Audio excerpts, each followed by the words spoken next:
Buenas tardes, mi nombre es José Gallardo y en esta oportunidad vamos a hablar sobre lo que es el tema 12 y 13, que se refiere a las sucesiones y a los testamentos. En la sucesión testamentaria tenemos que es aquella que se origina en cuando el causante, en previsión de su muerte próxima o remota, dispone voluntariamente de sus bienes, señalando a quiénes y en qué forma deben transferirse. Los elementos de la validez para la sucesión testamentaria nos dice que tiene que ser emitida de una forma válida, de conformidad con nuestro ordenamiento jurídico, o sea, mediante el testamento. Que el causante del cujus sea capaz de disponer y que el instituido sea capaz para suceder o percibir. Entre otras cosas, también nos señala que nos conviene señalar que en nuestro derecho vigente no existe otra forma de disponer de los bienes propios para después de la muerte. Entre las formas de testar tenemos que en la antigua Roma varió según las épocas. En diferentes maneras de testar fueron emitidas sucesivamente por el antiguo derecho civil y por el pretorio, además por las constituciones imperiales. El Testamentus Celatis, Comitis Paterfamilias. Ante los comicios convocados al efecto, declara a alguien la alegría, que a quien elegía por heredero.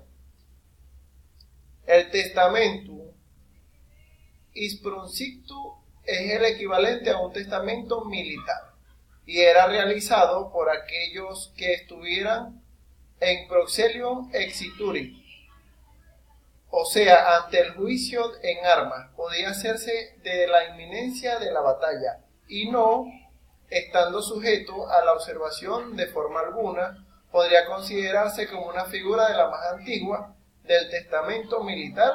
Todo esto según Gallo.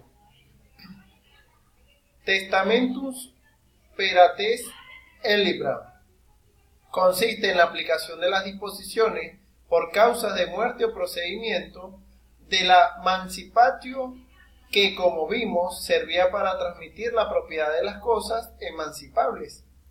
Las personas que querían disponer de testamento transmitían su patrimonio mediante el mancipatio a un amigo, encargándole oralmente que ejecutase su voluntad al respecto de otras. En lo que respecta al derecho civil venezolano sobre el testamento como tal, en lo que es el testamento ordinario, lo tenemos como el testamento abierto, que es protocolizado, que es un documento público, lo cual es establecido en el artículo 825 del Código Civil, y sin protocolizar, registrador y dos testigos, en el artículo 853 al 882, sin protocolizarse con 5 testigos, ni la concurrencia, y sin contar con la concurrencia del registrador. El testamento ordinario cerrado, que es en lugares donde hay una epidemia, a bordo de buques de marina de guerra o de marina mercante, otorgado por militares. Testamentos otorgados por extranjeros. Testamentos otorgados en el extranjero, estipulados en lo que es el artículo 875 y el 872 del Código Civil. Los testamentos ordinarios pueden ser abiertos o cerrados, según lo establece el 849 del Código Civil, y el testamento abierto, que es llamado también nuncupativo, que es aquel en cual el testador, al momento de otorgarlo, manifiesta su última voluntad en presencia de las personas que deben autorizar el acto, quedando de las mismas enteradas de lo que en él se dispone. En el artículo 852 de nuestro Código Civil nos dice que el testamento abierto puede otorgarse en la escritura pública con los requisitos y las formalidades exigidos por la Ley de Registro Público para la protocolización de documentos.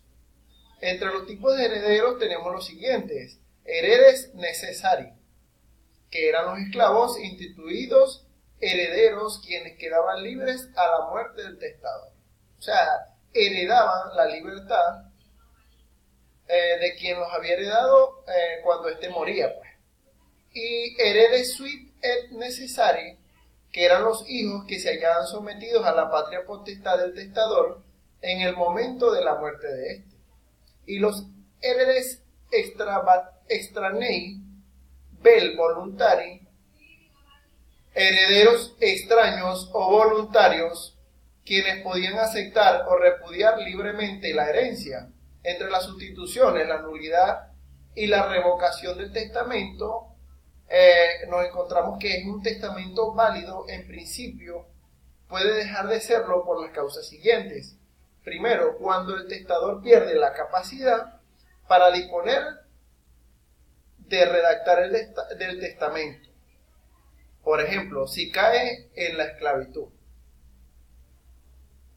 Cuando es pretérido, es decir, omitido, un hijo póstumo de uno u otro sexo, el testamento es válido inicialmente, pero luego de sobrevenir el nacimiento del póstumo, se invalida por completo. Cuando el testador revoca, esto es en tercer lugar, cuando el testador revoca el testamento, otorga que inválida al anterior. Y en cuarto lugar,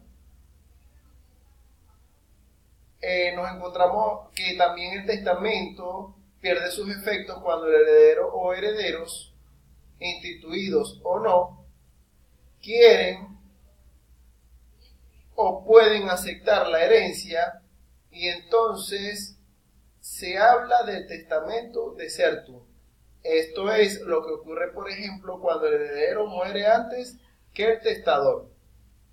En lo que es la sucesión intestada, definiéndola como tal, tiene lugar cuando el difunto no otorgó el testamento, o otorgado no es válido, o ninguno de los instituidos llega a ser el heredero.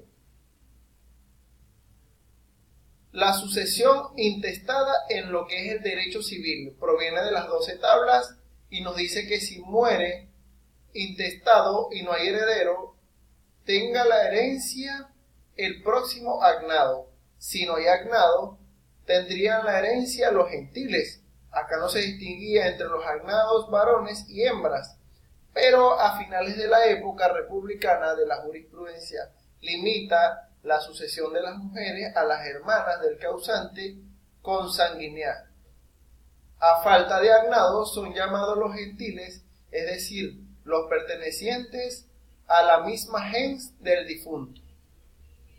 En lo que respecta a lo que es la sucesión intestada en derecho pretoriano, el pretor hace justicia a vínculos de la sangre, emparejándolos con puramente agnaticios de la vieja típica familia romana, que reconoce por otra parte la sucesión y gradúan y la sucessio ordinum. El llamamiento pretorio alcanza a 4 clases de personas. La primera, unde liberi, que está constituida por emancipados y sus descendientes, y quedan fuera del llamamiento los hijos dados en adopción que no hayan sido emancipados por el padre que los adoptó. En segundo lugar, unde legitimi, está formada por herederos agnados, ya que una parte de los sui heredes son llamados en la clase liberi, y de otra, la sucesión de los gentiles llegó a desaparecer. En tercer lugar, unde cognati, son los parientes consanguíneos del difunto por línea masculina o femenina hasta el 6º grado, y del 7º, los hijos de primos segundos del causante. En cuarto lugar tenemos lo que es unde vir ex uxur, es donde el pretor establece, por último, un derecho recíproco de la sucesión entre marido y mujer, siempre que se trate de un matrimonio iustum disuelto por la muerte. En lo que respecta básicamente al orden del suceder, nos referimos cuando que se refiere a lo que es el orden por el cual deben ser llamados a la herencia los familiares del causante. Nuestro legislador lo hace de una forma taxativa al señalar quiénes esas personas tienen derecho preferente para recibir los bienes, créditos y obligaciones que han quedado sin titular. En tal sentido, presume el legislador patrio que mientras más próximo es el vínculo familiar, más intenso será el afecto y consecuencia más directa la relación. De ahí que en el primer término se atribuye la herencia a los parientes más próximos subsidiariamente a los lejanos, llegándose hasta el sexto grado, como lo establece el artículo 830 del Ordinal Segundo de nuestro Código Civil, que cuando no existan parientes dentro de este límite o cuando estos no quieran o no puedan ser herederos, se atribuye al Estado, debiéndose entender por pariente también al cónyuge, cuando no siendo reputado parientemente, de forma pariente dentro del concepto de nuestra legislación, está ligado al causante por un vínculo que quizá mayor aún de jerarquía, como es el vínculo conyugal. No son llamados los afines porque no forman parte del núcleo familiar. Esto es todo y muchas gracias por su atención. Mi nombre es José Gallardo, estudiante de la Universidad Fermín Toro, con la asignatura de Derecho Romano II, el profesor Jorge Paredes. Muchas gracias.